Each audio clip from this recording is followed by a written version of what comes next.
చిన్నపిల్లాడు చక్కగా ఎదుగుతూ ఉండాలి. 5 సంవత్సరాలు వచ్చినా ఇంకా బొందుతూ ఉన్నాడు అనుకోండి, మీరు అమ్మో నా కొడుక ఇంకా చక్కగా బొందుతూ ఉన్నావు నాయన అని సంతోషపడం. వెంటనే డాక్టర్ దగ్గర తీసుకెళ్ళి వీడికేదో ప్రాబ్లం ఉందరా, ఎందుకు నడవలేకపోతున్నాడు, ఎందుకు నిలవలేకపోతున్నాడు. చెక్క కర్రలతో కూడా వాకర్స్ అని ఉండేవి ఇంత క్రితం, వాటిని పట్టుకొని నడుస్తూ ఉండడానికి ఇలాగా వాకర్లో నడక నేర్పించడానికి కోసం అలాంటి తెలుసుగా మీకు అందరికీ. ఇప్పుడు వాళ్ళకి తెలియదులేండి, మనకి తెలుసు.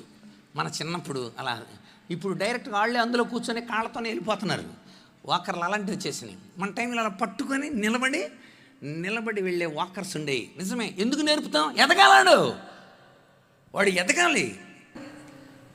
మీరు స్కూల్లో మీ పిల్లాడిని జాయిన్ చేశారు, 2వ తరగతి వచ్చాడు వాడు.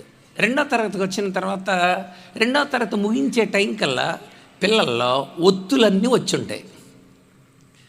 మీరు అన్ని 2వ తరగతి చదువుతున్నాడిని నాన్న వాళ్ళు రాయాలంటే రాయలేకపోతున్నాడు అనుకోండి, మీరు మెచ్చుకుంటారా?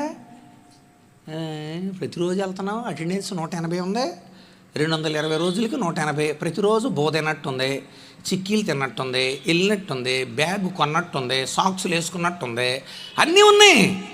కానీ ఎందుకు ఎదగలా నువ్వు? దేవుడు మనల్ని కూడా అడుగుతాడంట.